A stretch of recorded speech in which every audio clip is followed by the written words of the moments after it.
ഇവിടെ നിന്നോ?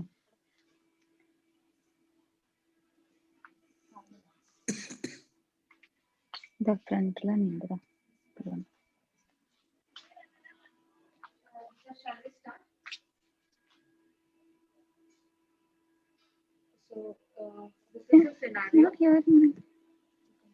Sir reply ചെയ്തിട്ടില്ലല്ലോ.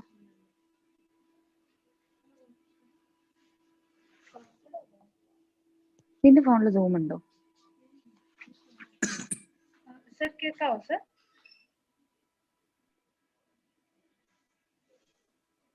കേൾക്കാം. We'll start then. അല്ലേ സൗണ്ട് കുറവാ. കേൾക്കുന്നുണ്ടോ? ഇല്ല, ഇപ്പോഴോ? കുറവാണ്.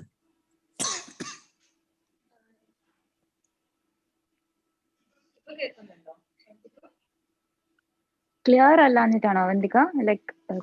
ബ്രേക്ക്. ചേച്ചി പറയുന്ന കേൾക്കുന്നുണ്ട്, സജിനത്ത് പറയുന്ന കേൾക്കുന്നില്ല.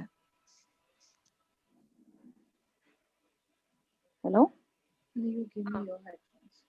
Hello hello.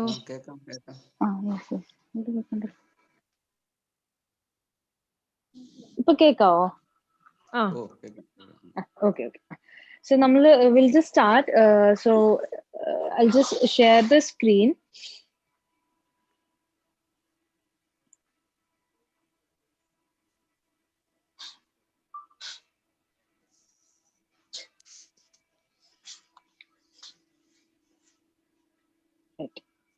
Slide കാണാലോ അല്ലേ? So we'll start the timer. So Bindya can read from the screen only. So it's total 8 minutes, and you will have 1 minute to read the question.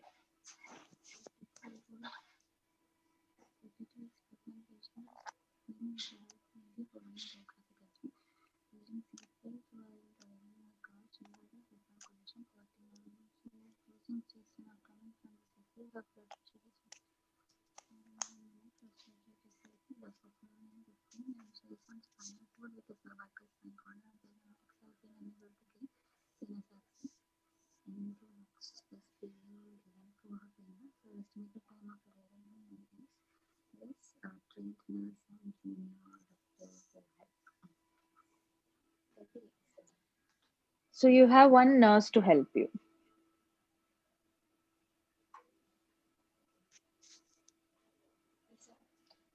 You have 10 more seconds.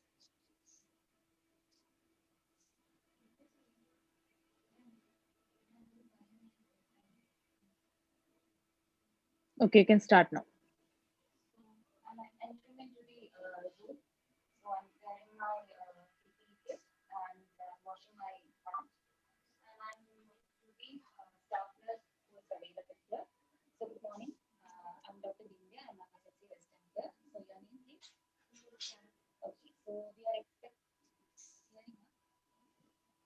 So we are expecting a trauma patient who is pregnant.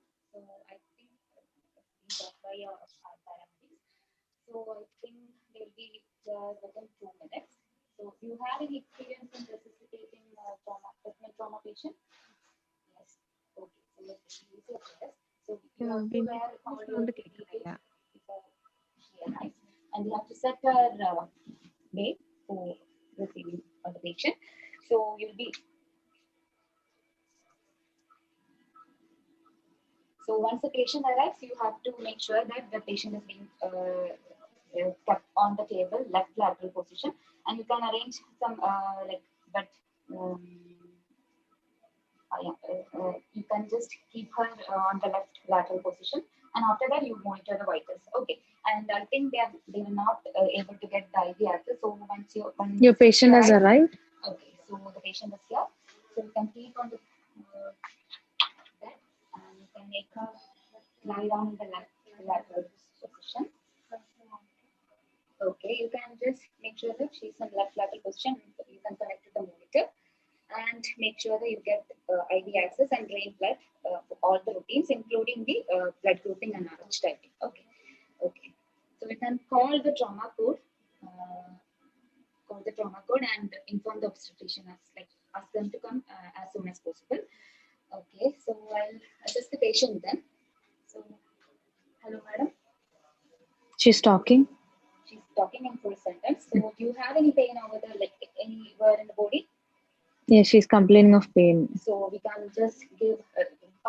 Is it severe or are you having a very minimal pain? Severe pain. Severe. So we'll give some opioids for her, and you can give 30 mcg of fentanyl for her, and you can just ask her whether pain is relieved or not. Okay. So you just call the obstetrician. Okay. So I'll auscultate the chest. Air entry is equal. So what is the vitals like? What is the monitor shows? Respiratory rate of 30. Okay. Heart rate of 120 per minute. Blood pressure 110/70.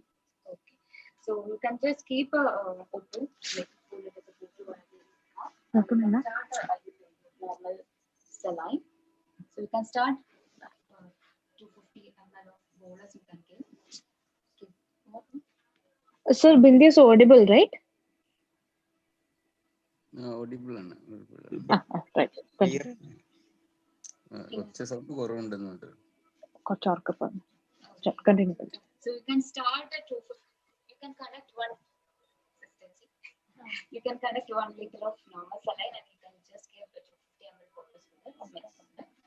And you can take blood on the blood routines when you get the IV access and get. ഇപ്പൊ audible അല്ല. ഈ Bluetooth connection മാറ്റിയല്ലോ.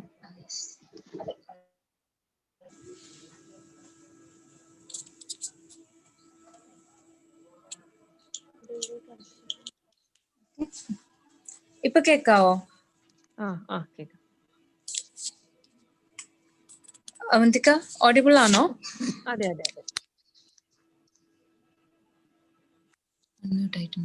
അല്ല, audible ആണോ അവന്തിക? അതെ audible. Range ഉണ്ട്.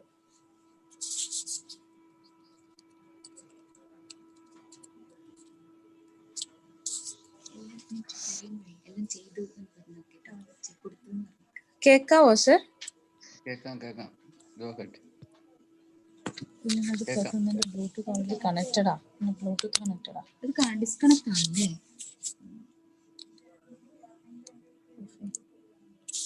അത് ഒരു second disconnect ആണല്ലേ? Sir, is it audible now? Bindu ഒച്ചുണ്ടാക്കുന്നല്ലേ അറിയുള്ളൂ audible ആണെന്ന്.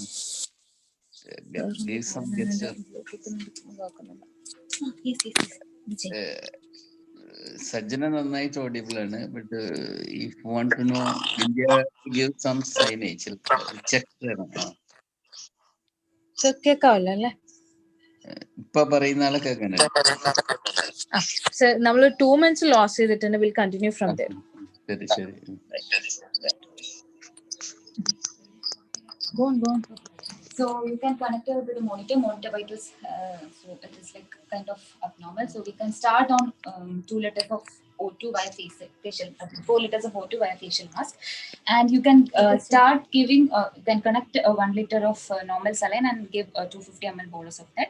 Okay, so okay, I'll assess then. So I'll check the chest air entry is equal and respiratory rate of 30, and she's having 110/70 of BP and heart rate is 110, right? Okay, so we have started normal saline and I'll check the. How's your pain now? Pain is better. Okay, so pain is controlled. So abdomen, I'm checking the abdomen. Abdomen, is it tender? No. Not tender. Okay, so I'm checking the fetal heart sound. You can hear the fetal heart sounds. Okay, is it normal? Is it more than 160 or this like? It's not very clear, but you can hear the fetal heart Okay, sounds. sure. Okay, you have called up the obstetrician, right? Okay, so you can order for. Do you have any pain over the chest, abdomen? No, right? No. Okay, can you just move all the for like? Can you just move the right limb? She's moving. Okay, left. She's moving. Left and right lower limbs. She is moving. All the pulsations are like all felt. Okay. So I would like to do a vaginal examination too to check whether there is a like any leaking or bleeding from vagina. So I'm checking the vagina. Like, vaginal examination normal, no active bleeding, no discharge. So you can order for all the X-ray series. I need a chest X-ray as it is a trauma case. I need chest X-ray and pelvis X-ray, and I think she's head-on collision. She had like some trauma with the head, so we need a trauma like C-spine X-ray too. We'll observe the patient and wait for the CT or anything. So okay, so I need ECG too. Okay, so can you just get me a sonocyte? So sonocyte is arrived. I'm checking with that, and I'm checking both the Doppler of the like, fetal Doppler as well. All normal. Fast is negative. Okay. So as the patient does, so we have to consider the RH immunization as well.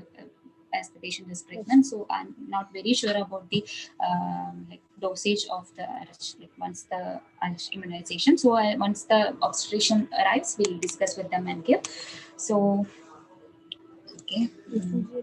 ECG is normal. ECG is normal. Fast examination, Doppler, everything is fine.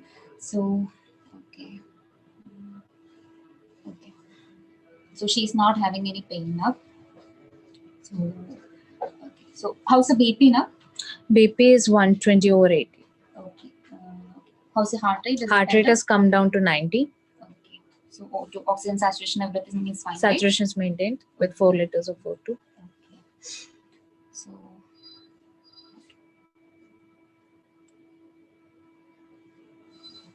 then, so obstetrician has arrived or not? She's here. Okay. So I'm Dr.Bindya, Doctor, your name? I'm Dr.Sajina. I'm an obstetrician. Okay. So this is a 30-weeker, like she's 32-year-old and 30-weeker, and it's actually following a road traffic accident, and she was having a very minimal hemodynamic instability, and she was having a heart rate of 110 and a BP of 110, like 110/70 like that. But with 250 ml of bolus, normal saline, it's got better, and she's not having any other like evident injuries, and abdomen is also normal, and fast examination is also almost normal. There is like fetal heart sound is felt, and Doppler is also normal. Your time is up. Yeah, but just continue whatever you want to say. Okay, so I think she has not. We are just waiting for the chest X-rays and the pelvis X-rays and C-spine X-rays, and she's talking and she's completely conscious oriented. She's moving all the four limbs and all the like it's kind of stabilized now. And we were waiting for you. So right, we'll take over from here. Right. So I haven't given that RH immunization because I was not very sure about the dose. So okay. So that's it. 8 minutes is done. So we'll just get into the discussion part. So I'll give Bindya the chance to say what does she think about the performance. Hello, sir. Yes, good. Sir, I think the last minute I couldn't like complete very good, but initial parts and all I think it's almost gone well. And I was not very sure about that anti. I know that we have to give anti, I mean, RH immunization, but I was not very sure about the dosage. And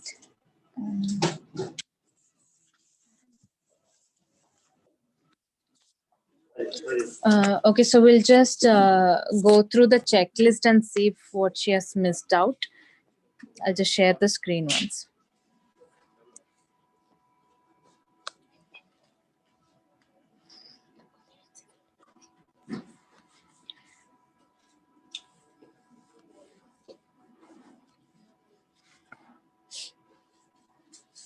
So this was our scenario, that is, this is a 33-year-old 32 weeks pregnant lady with RTA. She has a seatbelt injury, vitals hemodynamically tachycardic, tachypneic, and in the pie chart it says majority of your marks is for resuscitation skills and your team leadership.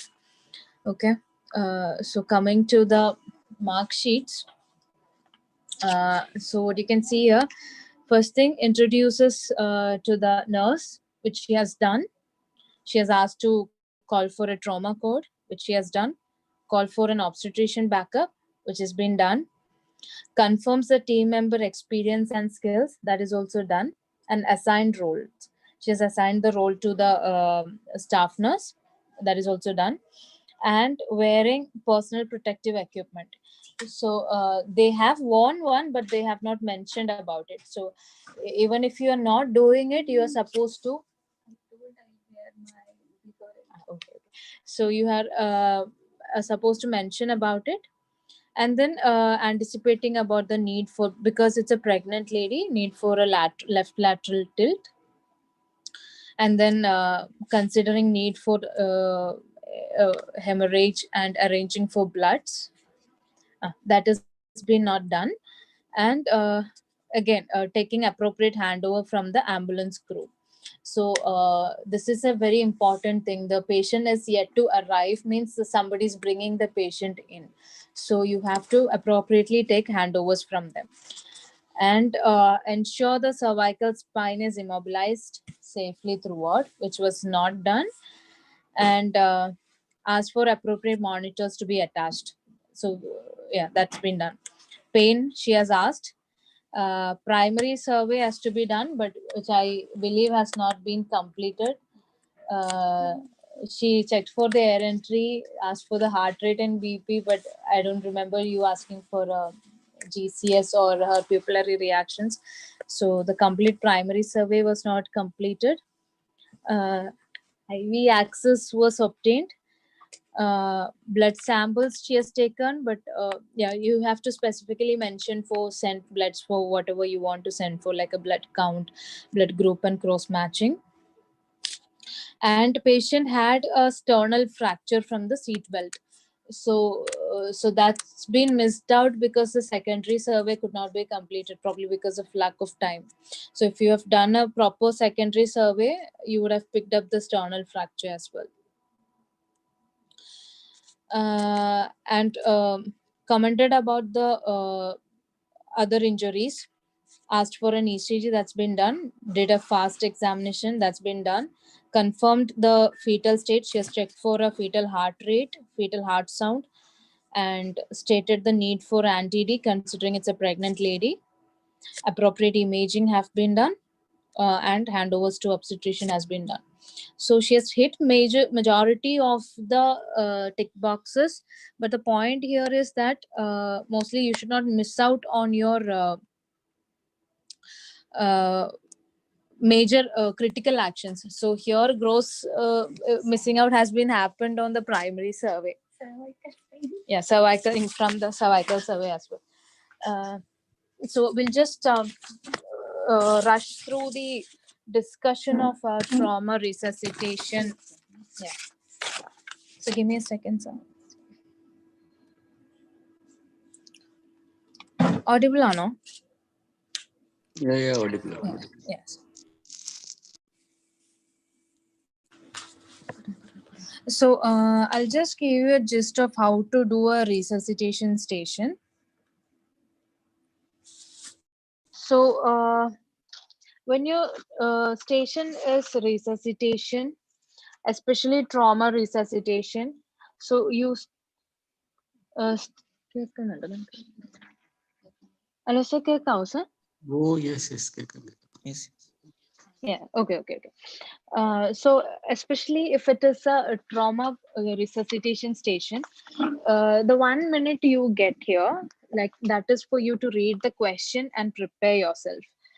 So when you're preparing for the patient's arrival, usually in the question you will get the mechanism, the mist. Usually they'll give the history as mist. The mist format means M is for mechanism, I is for injuries, S is for signs, and treatment so far received. So in our question, it was clearly mentioned patient had a road traffic accident. She had hit her, like she had injuries from the seat belt.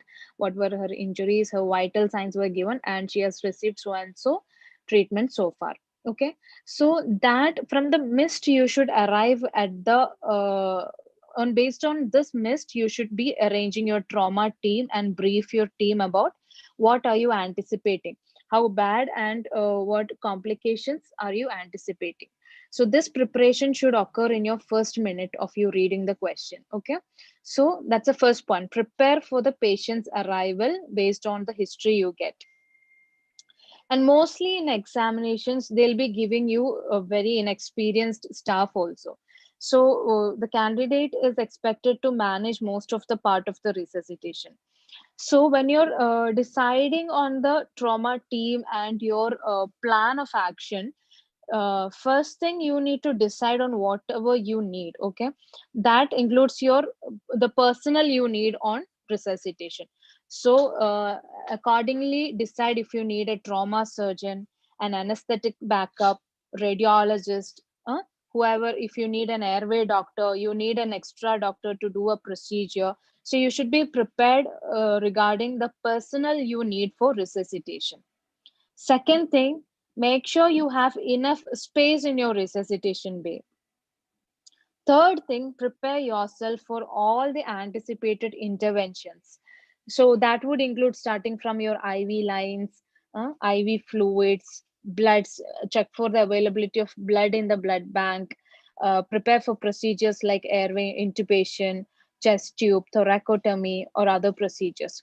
So when you get a question and when you have that 1 minute before your patient's arrival, your conversation with your staff nurse or your whoever you have with you should be regarding this. Involve a trauma surgeon, please alert a trauma surgeon, or you can just say call for a trauma code that would include all the trauma surgeon, neurosurgeon, anesthetist, your radiologist, and calling for bloods, arrange for bloods, and just verbalize it. Get 2 units of O negative blood and arrange for massive transfusion protocol. That one sentence would get you one tick box done. Okay, just one sentence. You just have to say it, verbalize to the staff, call for a trauma code, arrange for a massive transfusion protocol, get the O negative bloods ready, and prepare for airway, and get IV fluids, prepare for the procedures, whatever you're anticipating. Okay, so this involves only one sentence, but it will get at least 4 of your tick boxes ticked. Okay, so we can just verbalize these things and go. Another thing is you assign roles to all your team members. Ideally, when you're having a trauma resuscitation, you need 5 people, okay, including you, that will be 6. So that includes an airway doctor, which could be an ED doctor or a critical care or an anesthesia doctor based on your like whatever resources is available for you. So you need an airway doctor and an airway nurse who would be at the head end of the patient. Okay, so when you position this patient, you make sure you assign them the roles and put them in correct position. So tell them, I need an airway doctor, please be at the head end of the patient and you take care of the airway and C-spine of the patient, and an airway nurse who would help them with the procedure, I mean with the airway. And then you need a procedure nurse and a procedure doctor. Okay, so airway has been taken care by the airway doctor, but the B C D E part and the secondary survey will be carried out by the procedure doctor. So this depends on the resources they're providing you. Okay, if they say you have if you are getting into the examination hall, you should ask them, do I get a procedure doctor?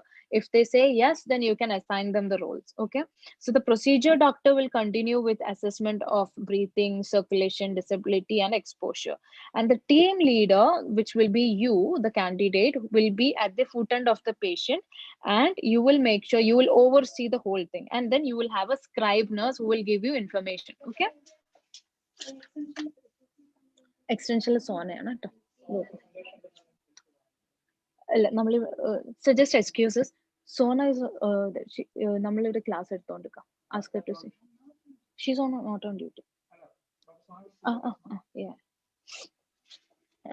So the team leader will be your role. Okay, and whenever you have the team members available, assign them the roles, and make sure everyone knows their roles and they know that you are the TL. So just verbalize it.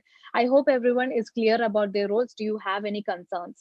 Okay, so before you give them the roles, ask them about their competencies and skills. So ask them, have you done this thing before? Are you sure you can take care of the airway? Have you done this procedure before?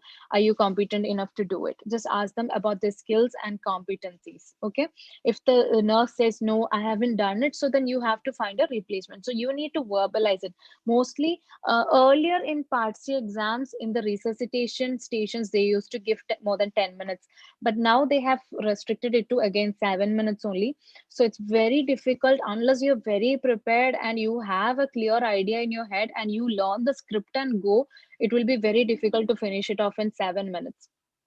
So just learn these sentences and just go and just verbalize it. Okay, so you will roles will be that. I hope you have skills in that and competent enough. Are you sure? And do you have any concerns? Just verbalize it.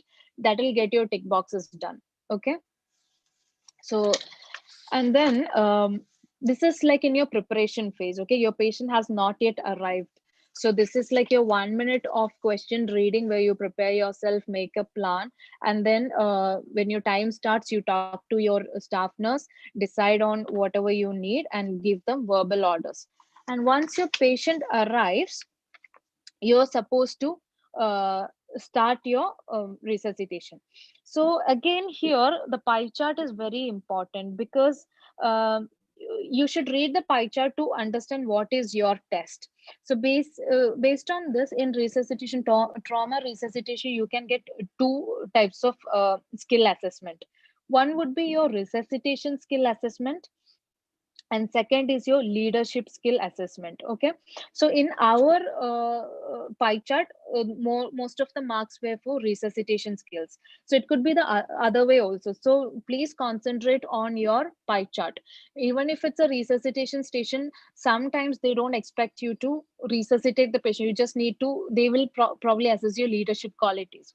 So if you are supposed to I mean, if it is more marks up for resuscitation skills, then you are expected to assess the patient and perform interventions. Okay, so in this case, you will be assessing the patient, you will be touching the patient, you will be assessing. If the patient needs an intubation, you have to verbalize the intervention. I'm going to intubate the patient and explain the procedure. If you're going to put a chest tube, you have to mention the procedure. You have to stepwise verbalize and walk them through the procedure. So if it's a resuscitation which is assessed, you assess the patient and perform interventions. Okay, but if it's leadership what they're looking for, then you do a hands off approach. That means you will act like a team leader. You will be at the foot end of the patient. You don't touch the patient, but then you direct your team. Okay, you will have all these airway doctor, procedure doctor, your nurses, and all these facilities will be available for you. So you give them instructions. So it is about how you run the code.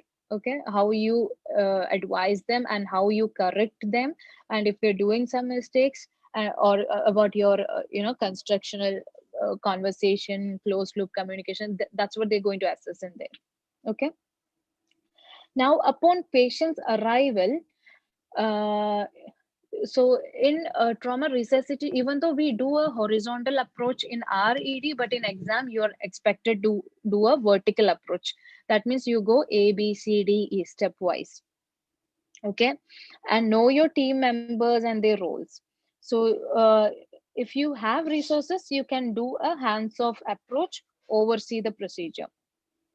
Also, a very important thing, whenever a patient arrives, what Bindya has missed out and what we tend to miss out is to take a handover. Okay, so what they say is that at least 30 seconds should be when the patient has been shifted. You have to take a proper handover from the EMS staff. So if the examiner is telling you now your patient has arrived, so somebody is bringing the patient in. So you ask them about what has happened and what is the current condition.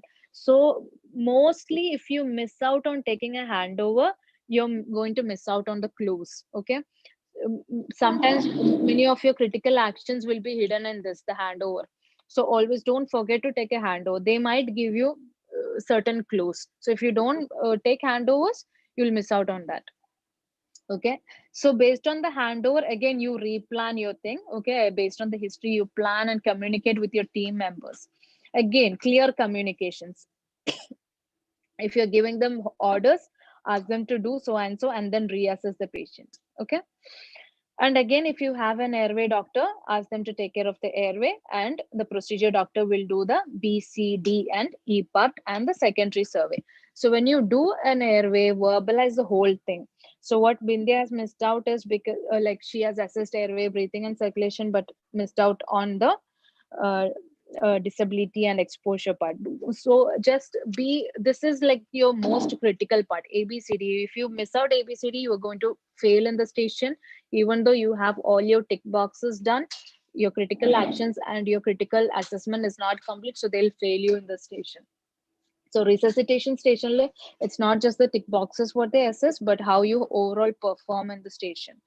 So however, we do airway, ask for if she's talking, is there any gurgling, snoring, and if it is there, do necessary interventions, auscultate and see air entry, respiratory rates, ask for saturations, ask for heart rate, BP, peripheries, peripheral pulses, ask for her GCS, pupillary reaction if she's moving all limbs, and assess the exposure, whatever is there, and do a quick secondary survey. And BCDE, if it's you can just like order for your primary survey agents like a chest x-ray, fast, all this you have to verbalize. Mostly in 7 to 8 minutes you will never get time to completely do it, so you should verbalize it. Okay, in the state I would like to order for an ultrasound and do a fast examination. Is my fast examination clear? Okay, uh, Adepola, I would like to ask, order for an X-ray. Is my X-ray available? Sometimes, if there is a pneumothorax or something, they'll probably not give you the X-ray. I mean, sorry, if there is some other findings, they would not provide to you then and there. Sometimes, if the patient is hypotensive, you would not have a fast ultrasound available in that state. So then you would proceed with your D part. Uh, so whenever this is available, they'll provide you an ultrasound and you can do a fast. And if you find it, then you act accordingly. So everywhere you fix the problems in primary survey and go. So do not miss out on your primary survey. If you miss out on your primary survey, you will flunk the station. Okay, so after that you comment upon your secondary survey. So then you have to say, I would like to do a head to foot examination. If you're doing well so far, they would probably like just tell you like secondary survey is clear or something. So if you are already messing up with the condition, they're going to extend the station for you. That's what they usually do. So then go for a head to foot examination. So properly ask for, in the scalp, do I see anything? Okay, so clearly ask for all the systems, however it has to be asked. So in this patient had a sternal fracture. So because the secondary survey was not done properly, they have missed out on the fracture. Okay, so you were supposed to order for a lateral chest x-ray, get an ECG done, and then rule out any other injuries. All these things has to be verbalized there. So if you find a sternal fracture, tenderness, you have to comment on it that a patient is having a sternal tenderness. I would like to rule out and look for any other possible internal injuries secondary to the So they would tell you there's this thing is clear, so there's no other injuries except for the sternal fracture. So if you don't ask, if you don't mention, they will not give you any clues. Now, coming to this particular case scenario, this was a trauma in pregnancy. Okay, so you need to know what all particular things in pregnancy you should be asking for. So that would include assessing the mother and the fetus. So always you assess the mother, you do everything, but then you forget to assess the fetus. You should always make sure the fetal heart sounds, Doppler, all these things are ready. And you should have a good knowledge about the physiological changes during pregnancy. Okay.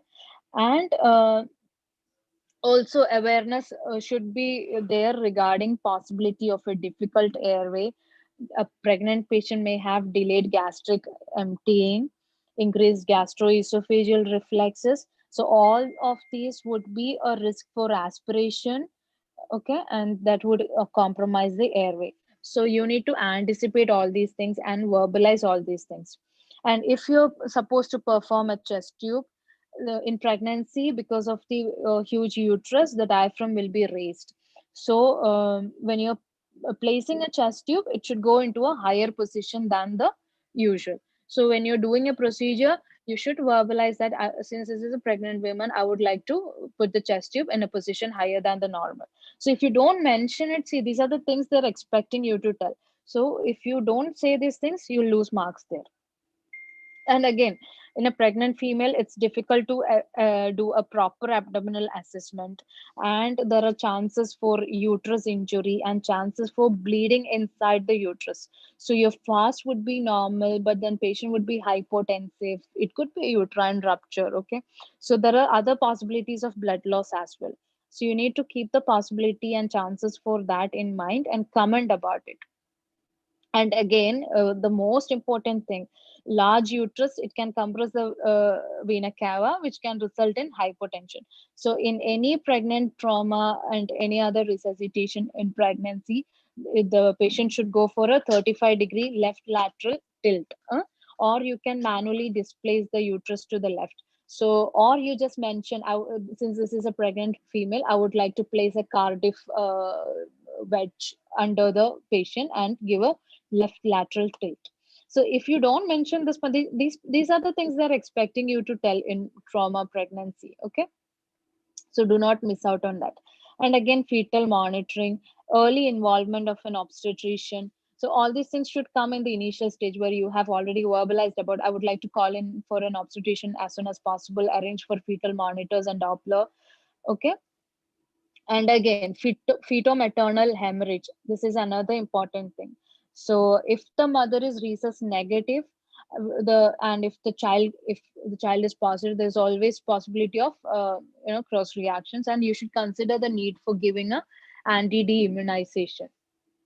So if the pregnancy is less than 20 weeks, you give 250 international units IM. Okay, if it's more than 20 weeks, you perform a Clehor test and give 500 international units. If it's a third trimester pregnancy, like in our case scenario, you should give 1,500 international units and perform a Clehor test. Okay. So in this patient, apart from the sternal tenderness, otherwise the patient's airway, breathing, circulation, and disability was manageable, and there was no other risk. So when the obstetrician comes, you should give them a proper handover, make out a plan on what are you going to do with the patient, and end the case. So you have to close the case. That's how you end the station. Is it clear? Yeah, very clear, Sajina. You covered everything. Any concerns, any doubts, queries? Because we didn't have anybody to volunteer here today. I think Mm, messed up doing because of that. mm. Um, so whenever you're receiving the patient, also verbalize that I would like to receive the patient on a spine board with the C spine immobilized and the spine immobilized. Just verbalize it and then you're done. Okay. Even though if you miss out on doing it, if you've verbalized it, they would give you the marks. Right. Sir, Perfect. anything to I think you covered all points. It's a small session itself. നന്നായിട്ട് വന്നിട്ടുണ്ട്. നമുക്ക് പിന്നെ ചെയ്യുമ്പോഴുള്ള ലാക്കിന്റെ പ്രശ്നങ്ങൾ അതെ മാത്രമേ അതെ I think എനിക്കൊന്ന് മറ്റേ നമ്മൾ സിമുലേഷൻ സോണ ചെയ്യുമ്പോൾ ബിസി തോന്നുന്നു അല്ലേ? അവിടെ തിരക്കാവുന്നുണ്ട് സർ. അങ്ങനെയാണെങ്കിൽ പിന്നെ will do Sir, that another day. We will present stop ചെയ്യട്ടെ here. sir? സോണ ഈ okay okay.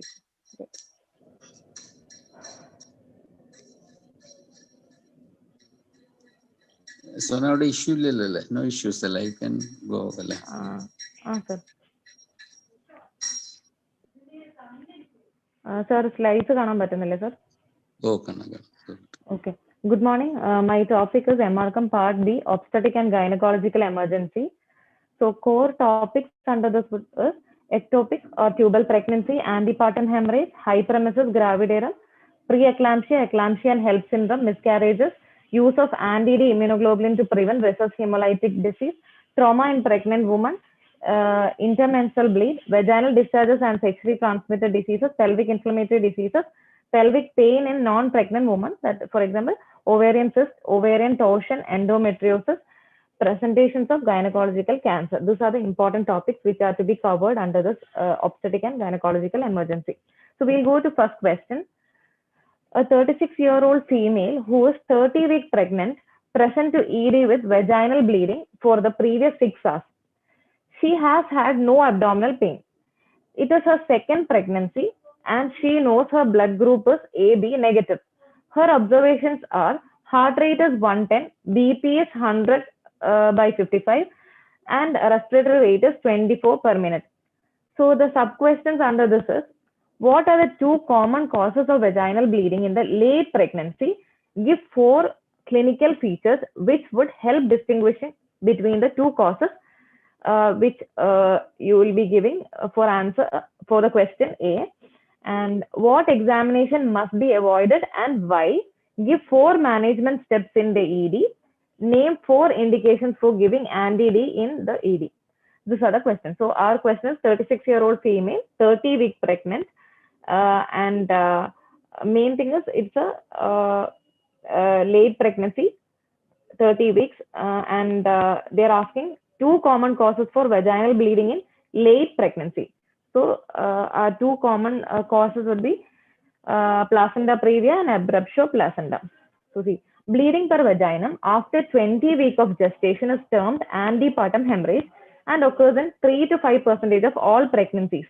The 2 major causes for this antepartum hemorrhages is placenta previa and abruptio placenta. Placenta previa occurs when placenta occupies the lower segment of the uterus and may even cover the cervical os. As pregnancy progresses and the uterus expands, the placenta may stretch and it will rupture the vessels, which will cause bleeding both into the uterus and pervaginal bleed.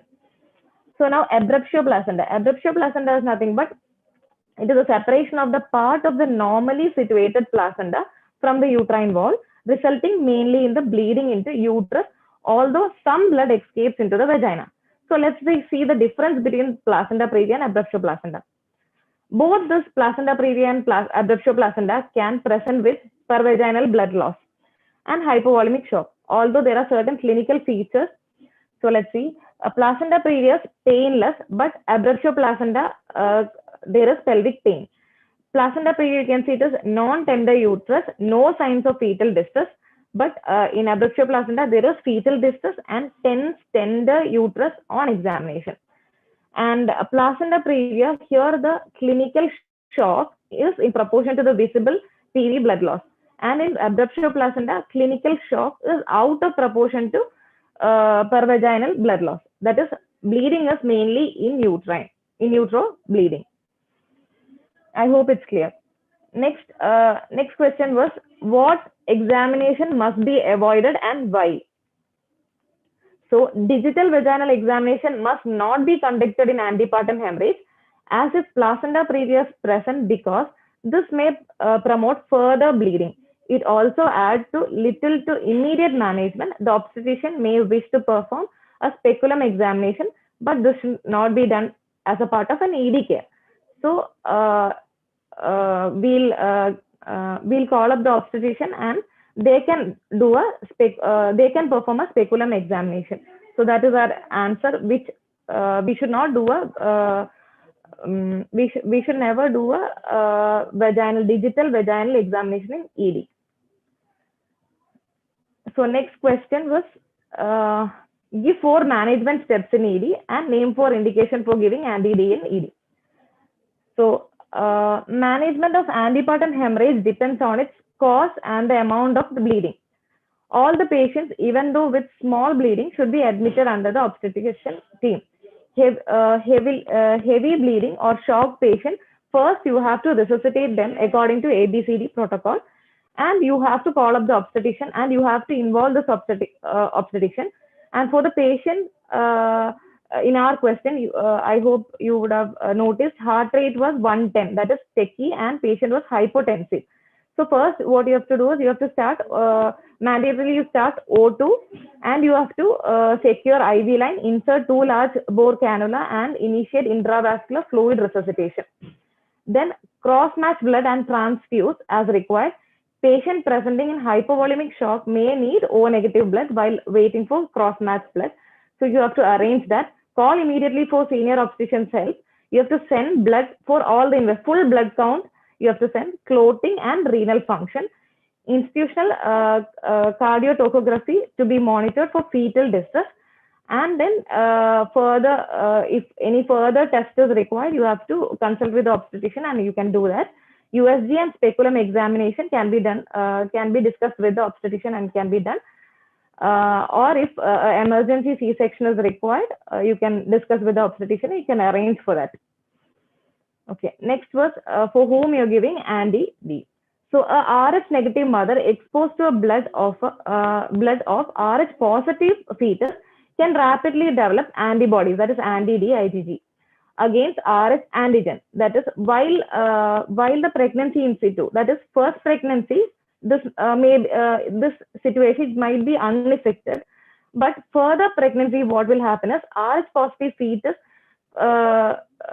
could see the maternal anti-D antibody, and there can be a cross reaction. Okay, this cross reaction can cause what, anemia at birth or more serious fetal death, etc.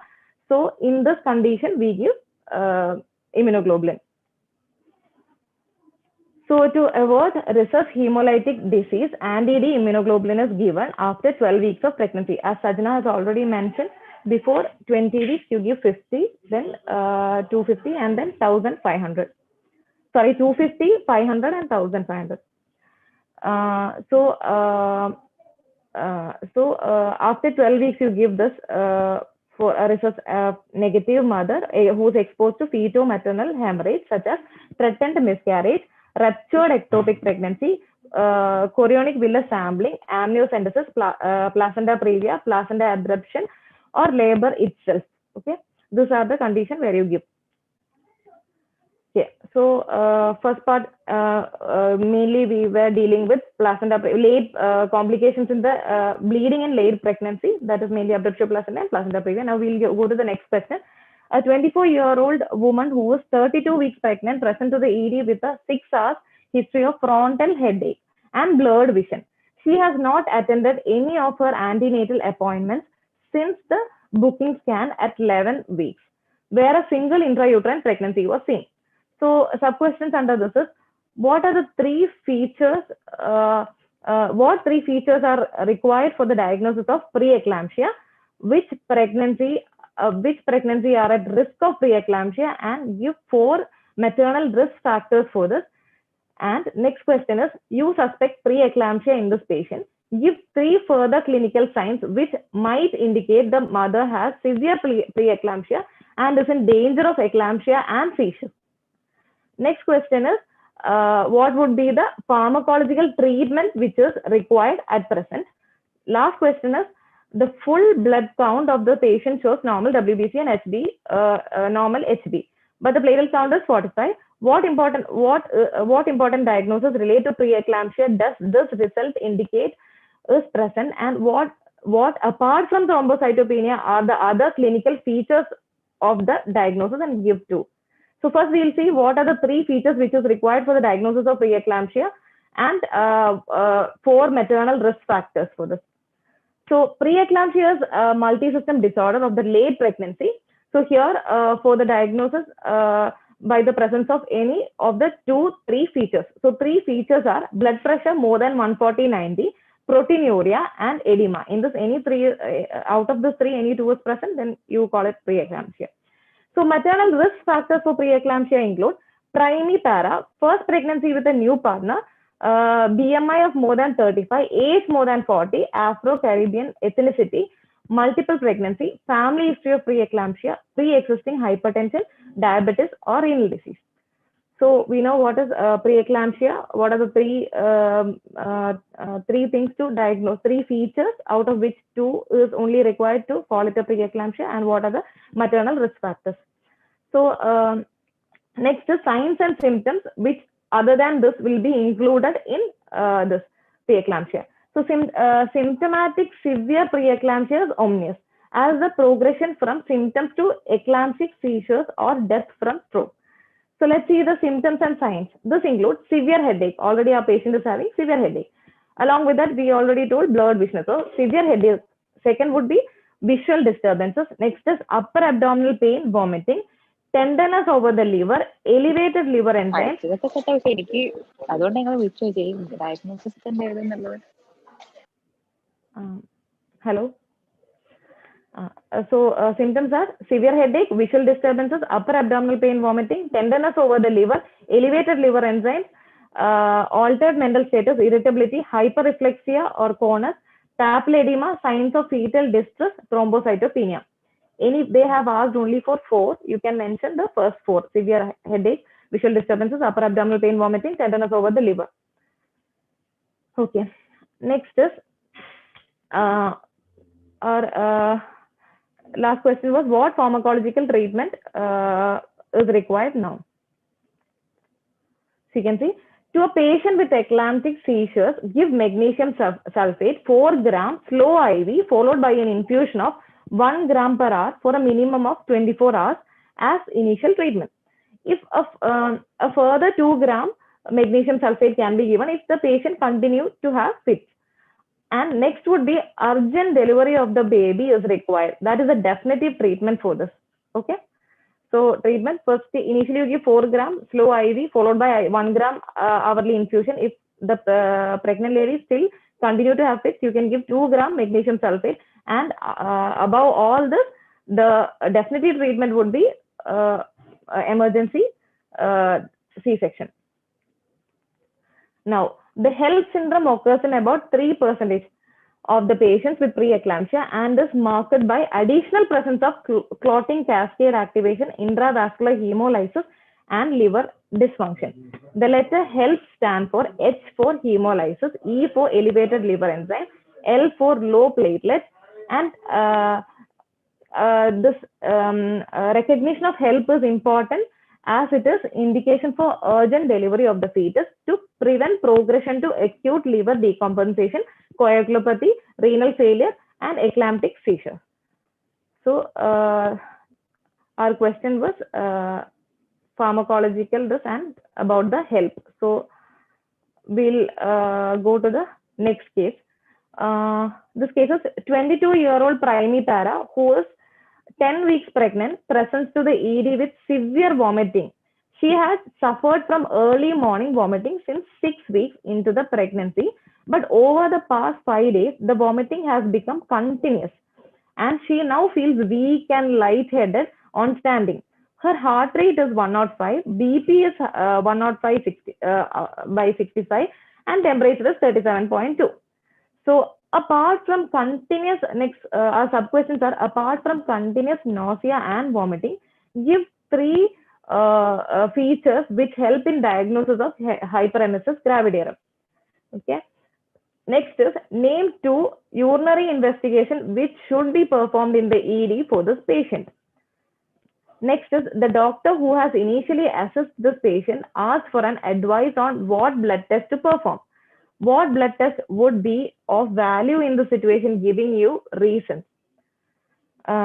Next is, give 3 pharmacological treatment of use in severe hyperemesis gravidarum. last question is, give two conditions associated with hyperemesis gravidarum which can be looked for on USG examination. So first question was, apart from nausea, vomiting, give other three features. So let's see. Some degree of nausea, vomiting, that is morning sickness, occur in majority of the pregnancy. But intractable vomiting results in fluid and electrolyte or nutritional disturbances, complicates around 1 in 300 pregnancy. So hyperemesis gravidarum has the following features other than this. That is persistent nausea, vomiting, already we told. So next is dehydration, ketonuria, electrolyte imbalance, that is hyponatremia, hypokalemia, weight loss for more than 5% of the pre-pregnancy weight, nutritional deficiency, particularly thiamine deficiency. So other than the persistent vomiting and nausea, these are the other features. Now, next question was, name two urinary investigation which should be performed in ED for this patient. So in women with suspected hyperemesis, you would want to look for urinary ketones, indicative for metabolic upset, as well as to confirm they are pregnant with a urine pregnancy test. A urine sample should always be tested for leukocytes and nitrates, and midstream urine should be sent for culture in case of urinary tract infection is contributing towards the vomiting.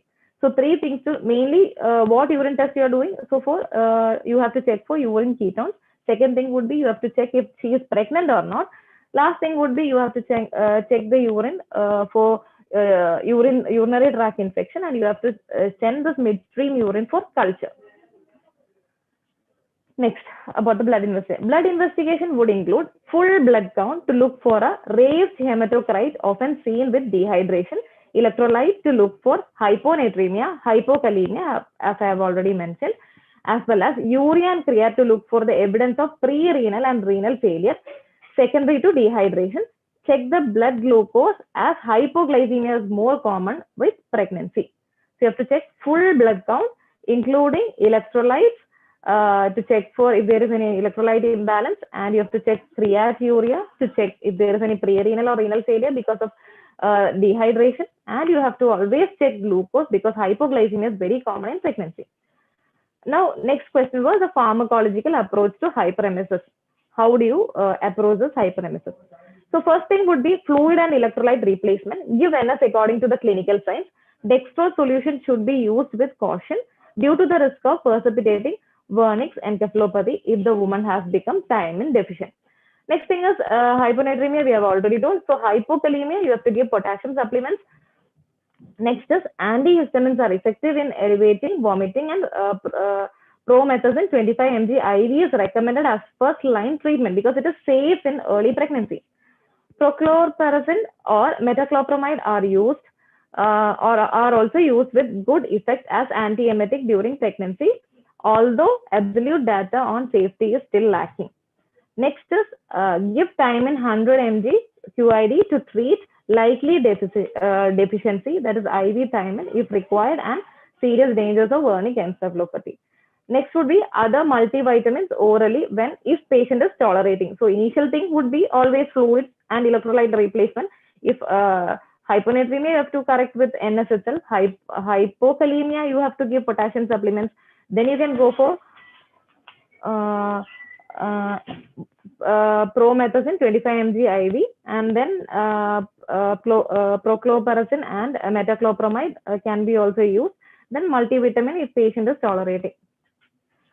Next is hyperemesis gravidarum is associated with multiple pregnancy, that is twin, triplets, etc., and trophoblastic pregnancy, high datiform mole, both of which are detected with ultrasound imaging. Other risk factors for hyperemesis include previous hyperemesis, a family history of hyperemesis, age, etc. So what you look for was the question. What you look in USG was the question, last question. So you look if there is twin pregnancy, triplets, and if it is high datiform mole. So all those are the things which you look for, and other risk factors other than this would be family history and age. Okay, our next question is 31-year-old African lady presents with a one-day history of worsening PV bleeding and mild lower abdominal cramps.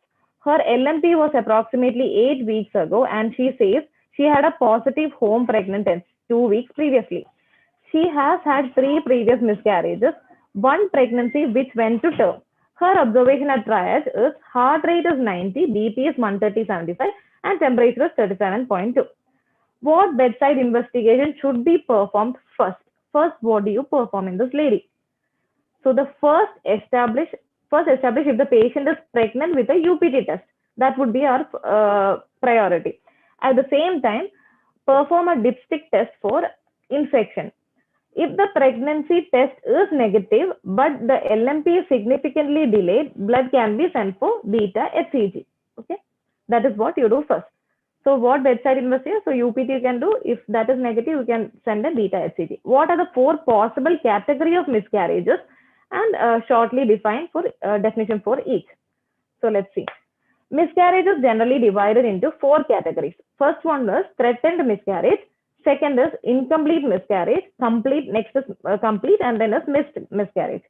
Threatened miscarriage is nothing but mild symptoms of bleeding, rarely with pain. Cervical os will be closed. But in incomplete miscarriage, there will be heavy bleeding with clots and pain. Cervical os will be open, but still there will be product of conceptions will be still, conception sac, that is product of conception, and placenta will be still remaining, even though the os is opened. Complete miscarriages, some bleeding may continue, but all the product of conception is passed, that is cervical os is closed. Next is missed miscarriage. The fetus has died, but has been retained. No fetal cardiac activity will be visualized. So I hope it is clear. Threatened means only mild symptoms. Cervical os will be still closed, and rarely patient might have a pain. Incomplete means os will remain opened, but still there will be few products of conception. Complete miscarriage is nothing but some bleeding may be present, but all the products of conception will be passed. Cervical os will be closed. Missed miscarriage will be the fetus has already died, but it is retained in the uterus, but no cardiac activity can be visualized if we check for it. Okay. So next is risk factors for miscarriage. What are the risk factors? Age more than 30, increased parity, poorly controlled diabetes, connective tissue diseases, and excessive alcohol and illicit drug uses. Those are the risk factors which might result into miscarriage. Next is the question was the patient develops increased bleeding and passes some pale tissue and clots. She becomes lightheaded, and her repeat observation demonstrates heart rate, that is brady, and a BP of 85 by 60. What is likely to have occurred, and how should this be managed? So this. In incomplete miscarriage, the product of conception may become lodged in the cervical canal, causing a profound vaginal stimulation. And this, because of this stimulation, this can precipitate bradycardia, hypotension, and potentially a syncope. Okay, this condition is termed as cervical shock. And how do we manage this? Management of cervical shock involves IV fluid resuscitation. Immediately, you can do a speculum examination with the use of sponge forceps. And if there is any product which has been lodged in the cervical canal, immediately you remove this to prevent cervical shock. I hope it's clear. And last sub-question was, give 2 medications that can be used to slow bleeding due to miscarriage. So heavy bleeding during or after the miscarriage can be treated with ergometrin 500 mcg IM. So it is a vasoconstricting, it will help in vasoconstricting uterine vessels and contract the uterine smooth muscles. You can also give tranexamic acid. Okay, it is antifibrinolytic. So these are the treatment which can be done during this heavy bleeding, during or after a miscarriage. So next question is, 34-year-old woman is brought to the ED by her husband with worsening left pelvic pain since the morning. She is bent over with the pain in the lower abdomen and needs helping onto couch. She reports being pregnant with her last menstrual period 7 weeks previously and a positive home pregnancy test 1 week ago. She has had no vaginal bleeding. She looks pale and her initial observations are heart rate is 112, blood pressure is 98 by 46, and temperature is 36.7. So question is, what is the differential diagnosis for this woman? So she's a 34-year-old woman who was brought by her other. She is having pelvic pain since morning. Since morning, she's having severe pelvic pain. She's having so much pain that she requires assistance for putting her onto the couch. And she also gives history that her last menstrual period 7 weeks previously, and she is home pregnancy test is positive 1 week ago, and she has no vaginal bleeding, and her vitals are already given. What is the differential diagnosis for this? 34-year-old with severe pelvic pain. So different DD in this woman in early pregnancy who has lower abdominal pain and hemodynamically unstable is an ectopic pregnancy until proven otherwise. Always first thing should be ectopic pregnancy in our mind. The diagnosis should be considered in all women of childbearing age group with abdominal pain, PV bleed or shock. Do the pregnancy test no matter how sure they are that they are not pregnant. So next is rejecting the diagnosis. Like first itself, if you don't think that it is a ectopic pregnancy, if you that is rejecting the diagnosis because of the absence of PV bleed, that is blood loss from the vagina, need not be present even with ruptured ectopics and heavy internal bleeding. That is, once an ectopic pregnancy has been ruled out, the differential widened to include all other acute causes for acute abdomen in young women. So our first DD will be ectopic pregnancy until proven otherwise.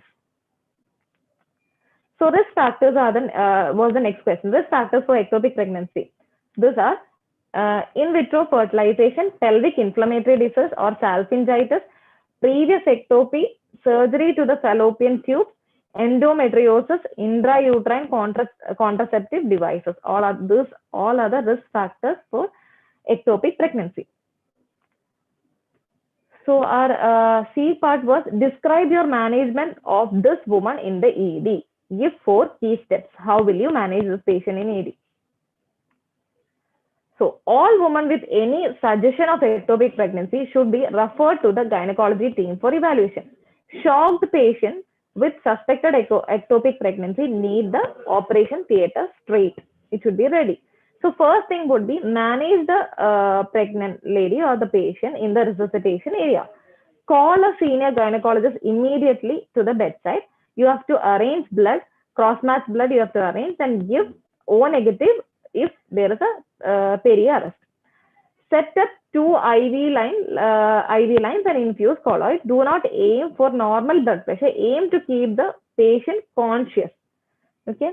Initial preparation for theater, that is, you have to call up the anesthesia, you have to do the PAC and ask the gynecologist to keep the theaters ready and do not waste time for unnecessary blood tests.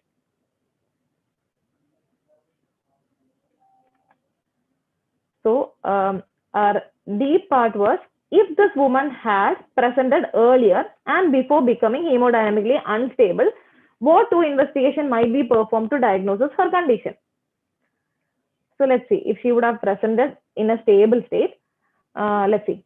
Stable patients with suspected ectopic should be made safe in ED itself. That is, you have to always, once the patient comes, you have to secure IV cannula. Then manage then you can inform the gynecology team and they will perform a pelvic ultrasound to look for location of the fetus. If in doubt, measure the serial beta HCG level in blood. In normal pregnancy, the serum beta HCG increases by 50% every 48 hours or so, and slower rise is suspicious of ectopic pregnancy. Medical therapy with methotrexate is often used in stable women with minimal symptoms and low level of serum beta HCG. So first thing was always, if the patient is coming, first you have to initially 2 wide bore cannula you have to put. You can give fluids and you can call up the obstetric team and you can ask them to perform a pelvic ultrasound and you can check the location of the fetus, and you can also do a serial beta HCG. Serial beta HCG will be increasing by 50% over 48 hours in a normal pregnancy. And if the rise of this beta HCG is slower, then you can be suspicious. It is a suspicion for ectopic pregnancy. Okay. Next question is, A 25-year-old woman presents to ED with 10-day history of worsening lower abdominal pain and vaginal discharge. She describes the pain as a dull ache and states that it is only minimally relieved by the NSAIDs.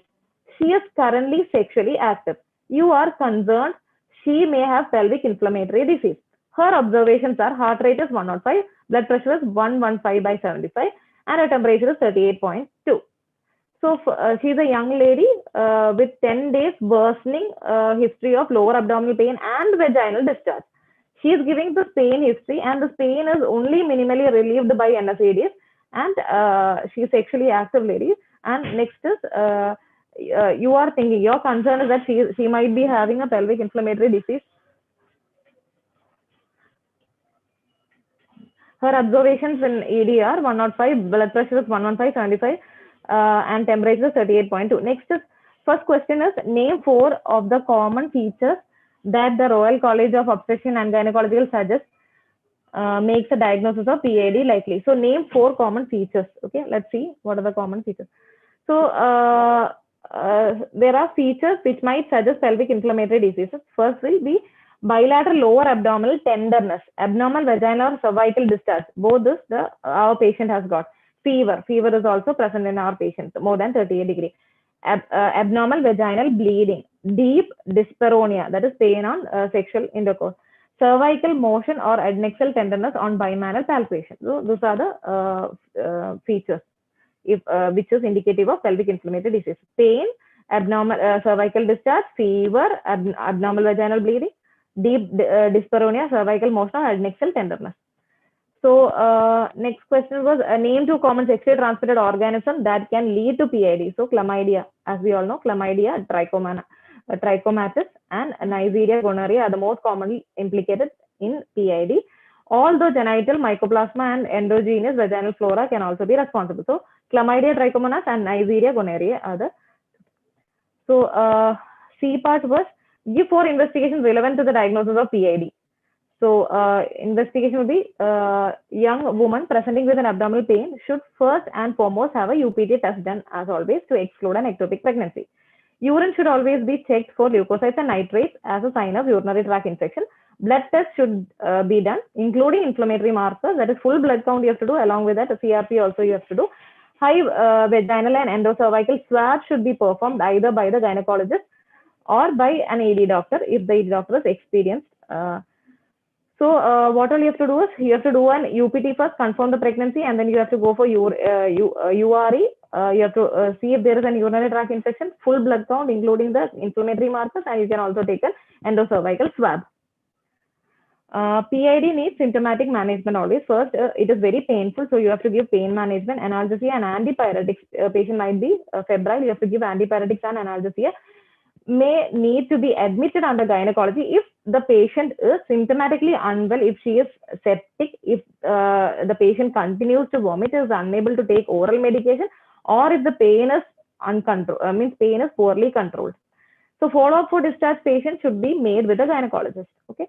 So foremost things you have to do is antipyretics, analgesics. You have to admit if the patient is unstable. Gynecological review should also be done after the discharge. So next is this Royal College of Obstetrics and Gynecology guidelines gives 2 potential outpatient regime. Like when you discharge a patient, what medication you give, what are the drug of choice. So ofloxacin 400 mg BD plus metronidazole 400 mg BD orally for 14 days. Or you can give intramuscular ceftriaxone 250 mg single dose followed by oral doxycycline 100 mg BD plus metronidazole 400 mg BD for 14. So any of this you can give. So either of this you can give if you are discharging the patient. So 14 days is the course. Always you have to give. You should not treat it partially because a patient might come back to you. So always give treatment for 14 days. The complications of PID include infertility, ectopic pregnancy, chronic pelvic pain, tubal abscess formation, perihepatitis. Okay. So our D part was name 4 possible sequelae of PID. So that was it. The complication or sequelae is infertility, ectopic pregnancy, chronic pelvic pain, tubal abscess formation, perihepatitis. Thank you, sir.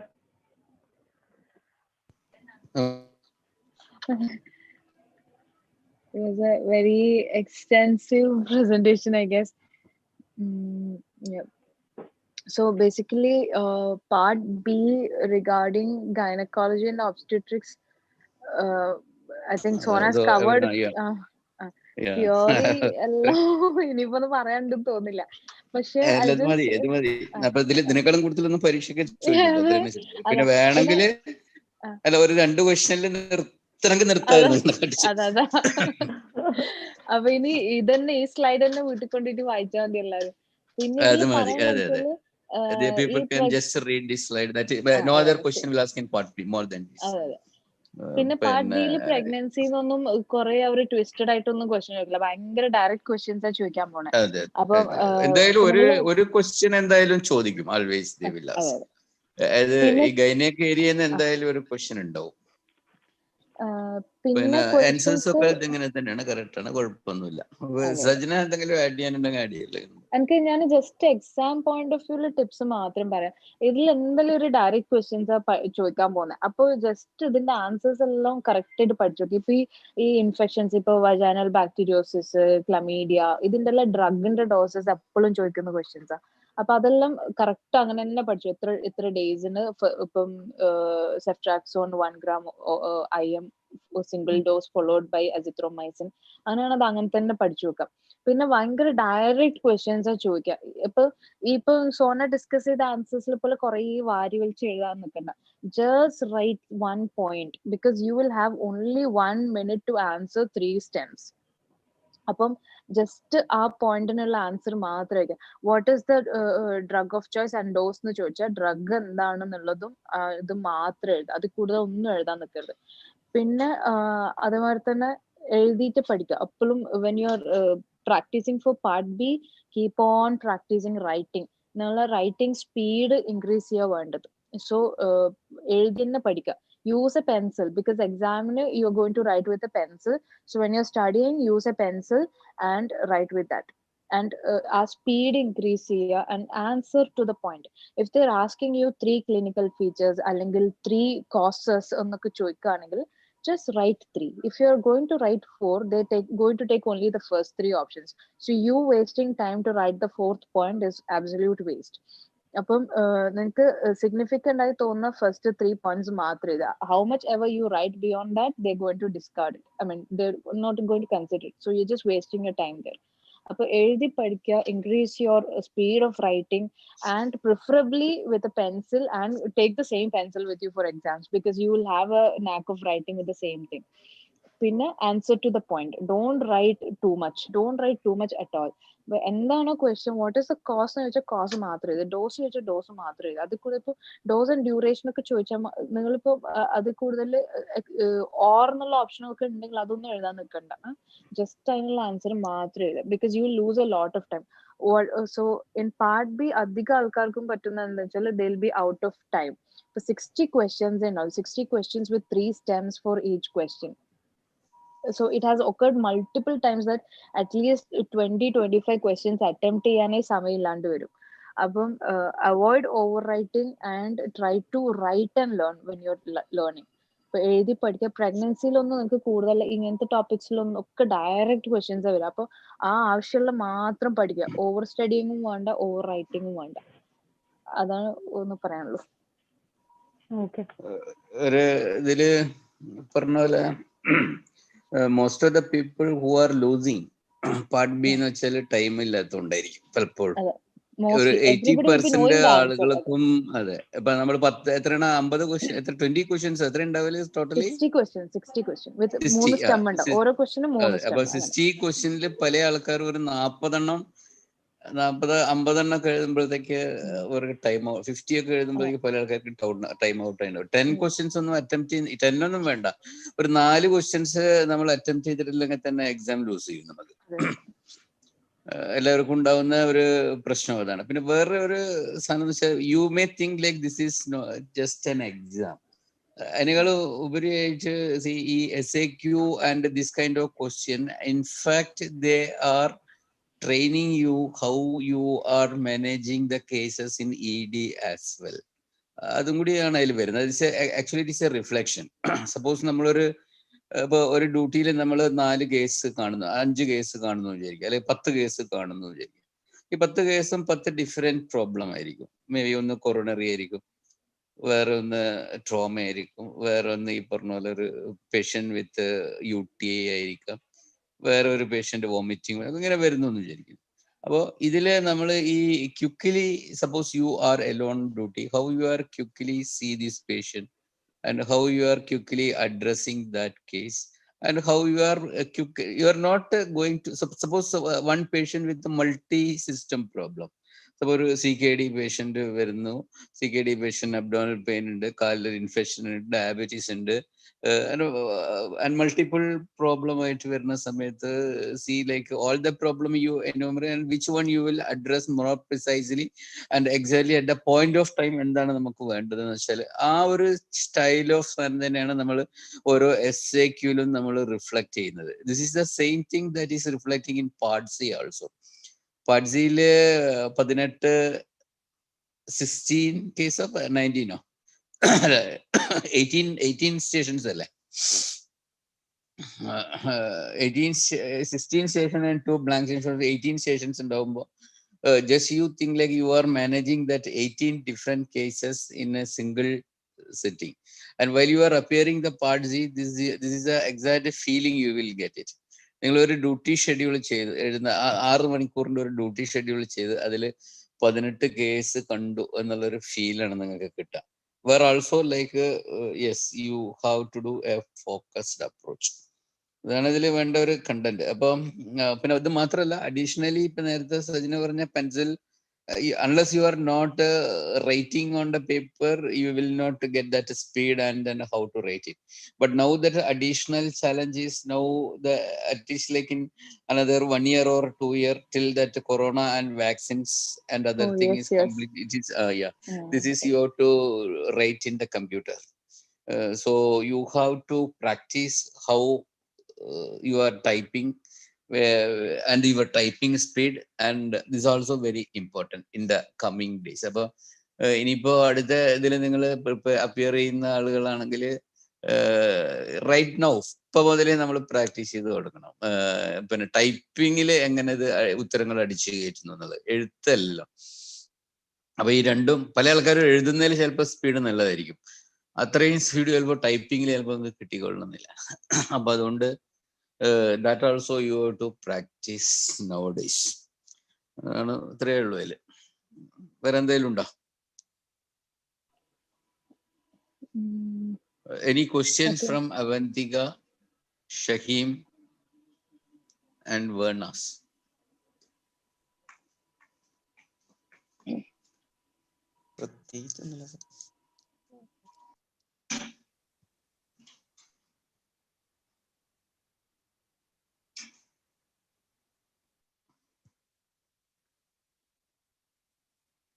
ഒരൊക്കെ off ആക്കിയിട്ട് പോയതാന്ന് തോന്നുന്നു.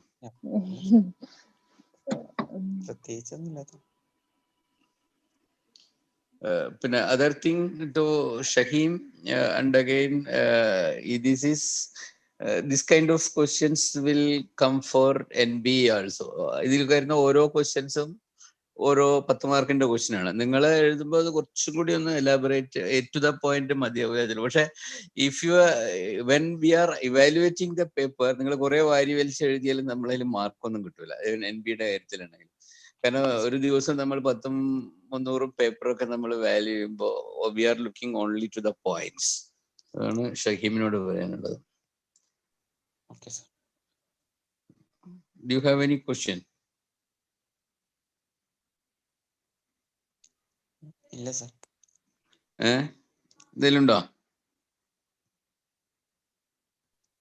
No sir. കേൾക്കുന്നില്ല, നിങ്ങൾ എന്തോ ഒരു ഒച്ച മാത്രം കേൾക്കുന്നു. ഇല്ല സർ. ഇല്ല.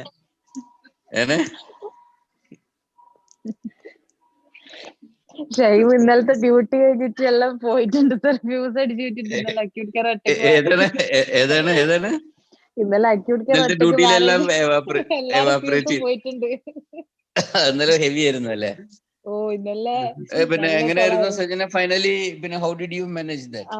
പിന്നെ നമ്മൾ വന്നതിന് ശേഷം എല്ലാം ഒന്ന് ഫാസ്റ്റ് ആക്കി അനു സാറിനും എനിക്ക് തോന്നുന്നു he's never worked in ED അതിന്റെ ഒരു കുറച്ച് അതെ അതെ അതെ. കൺഫ്യൂഷൻ ഇന്നലെ ഉണ്ടായിരുന്നു. വേറെ പിന്നെ ഒരു രക്ഷയില്ലാത്തതുകൊണ്ട് അതെ കുടുങ്ങിപ്പോയതാണ്. മറ്റേ അലക്സ് അതെ അതെ പെട്ടെന്ന് ലീവ് ആയി പോയതുകൊണ്ട് ദർ ആർ പിന്നെ lot of adjustment happen yesterday. ആ, പിന്നെ നമ്മള് ഒരു 2 ഒക്കെ ആകുമ്പോഴത്തേക്ക് എല്ലാം മൂവ് ചെയ്തെല്ലാം സെറ്റിൽ ആക്കി അപ്പോഴത്തേക്ക്. അല്ല ഞാൻ ചോദിച്ചെങ്കിൽ എന്തെങ്കിലും ഇഷ്യൂ ഉണ്ടെങ്കിൽ വിളിച്ചോണ്ട് ഇല്ല ഞാൻ ഇല്ല ഇല്ല വരാമെന്ന് ഒന്നും പറഞ്ഞിട്ടുണ്ട്. ഉണ്ടായിട്ടില്ല. പിന്നെ ഡിസ്ചാർജ് സമറി ലേറ്റ് ആയതുകൊണ്ട് 1-2 പ്രശ്നം അത് പിന്നെ MOD തന്നെ സോൾവ് ചെയ്തു. വേറെ ഇഷ്യൂസ് ഒന്നും അങ്ങനെ ഉണ്ടായിട്ടില്ല സർ. ഓക്കെ. ഷഹീമ ആയിരുന്നു അപ്പുറത്തുണ്ടായിരുന്നു അല്ലേ അതെ ഇന്നലെ? അതെ അതെ. ഇന്നലെ എല്ലാരും പിള്ളേരെല്ലാരും നല്ല ഹാർഡ് വർക്കിംഗ് ആയിരുന്നു. എല്ലാരും അതെ അല്ല, നമ്മളെ ഭയങ്കര പിള്ളേരെല്ലാം ആക്റ്റീവായിട്ട്. ഉഷാറാണ്. അതിന്റെ ഒരു സിറ്റുവേഷൻ വരുമ്പോ they will rice and act അതെ അതെ അതെ. അക്കോർഡിംഗ്ലി. എവറിബഡി വാസ് അതിൽ വെരി ഗുഡ്. സംശയമൊന്നുമില്ല. അതെ അതെ. Everybody was acting very on toss, on point. അതെ അതെ അതെ അതെ. എല്ലാരും നല്ല അല്ല എമർജൻസി എന്ന് പറയുമ്പോ പിന്നെ അങ്ങനെയാണ്. ചിലപ്പോ നമ്മളിപ്പോ അതെ നമ്മള് ഒരു ദിവസം ഇങ്ങനെ ജസ്റ്റ് നിൽക്കുമ്പോഴല്ലേ 40 പേഷ്യന്റ് ഒരുമിച്ച് അതെ വന്നത് എയർ ക്രാഷിനൊക്കെ. അപ്പൊ പിന്നെ അതെ വിൽ അതെ പിന്നെ ലൈക്ക് അപ്ഗ്രേഡ് സെയിം തന്നെയാണ്. നമ്മൾ ഈ ആർക്കം എക്സാമിന്റെ ഒക്കെ ഒരു പിന്നെ അവരുടെ സ്റ്റൈൽ തന്നെ ഈ ഒരു രീതി തന്നെയാണ്. നമ്മളെങ്ങനെ നമ്മള് സർജ് കപ്പാസിറ്റി റേസ് ചെയ്യുന്നതാണ് അതിന്റെ ഒരു ജസ്റ്റ് ഒരു റേറ്റിംഗ് നോളജ് ടെസ്റ്റ് മാത്രമല്ല ഇവരുടേതിലെ. that you will understand while you are appearing. So ഇന്നിപ്പോ രാവിലെ ആരാണ് അവിടെ? ഇന്നിപ്പോ doctor Rashad, Jumina and Sona is on duty. Okay right. ഇന്നും തിരക്കുണ്ടാവാനുള്ള തിരക്കുണ്ട് സാധ്യതയുണ്ട്. തിരക്കുണ്ട് സർ. സൺഡേ ആണ്. ഫുൾ ആണ്. Okay sir. പിന്നെ ഇതില് ഇൻഡ്യൂബേഷൻ അങ്ങനത്തെ കേസുകൾ എന്തെങ്കിലും ഉണ്ടായിരുന്നോ ഷഹീമ അവിടെ? അങ്ങനത്തെ ക്രിട്ടിക്കൽ കേസുകൾ ഉണ്ടായിരുന്നോ? ഉണ്ടായിരുന്നു. പക്ഷെ നമ്മളത് DNR ആക്കി. പിന്നെ അത് കുറച്ച് സിക്കാണ് അവർക്ക് വേണ്ടെന്നുള്ളതിൽ ഒരു 90 years അല്ല old അതില് ആണ്. അങ്ങനത്തെ ഉള്ളതാണെങ്കിൽ അങ്ങനെ ആക്കുന്നത് നല്ലത്. വെറുതെ അതാ ആൾക്കാരെ കഷ്ടപ്പെടുത്തേണ്ട അതെ കാര്യമില്ലല്ലോ. അതെ അതെ. രാവിലെ ഒരു ഡിഫിക്കൽട്ട് ഇൻഡ്യൂബേഷൻ ഉണ്ടായിരുന്നു. അത് പിന്നെ ഡോക്ടർ അബ്രാം വന്നു അക്യൂട്ട് കെയർ ഹെൽപ്പ് ചെയ്തു. ഓക്കെ. ഓക്കെ അപ്പൊ എന്നാ പിന്നെ നമുക്ക് നിർത്തുന്നല്ലേ? ഓക്കെ. Okay sir.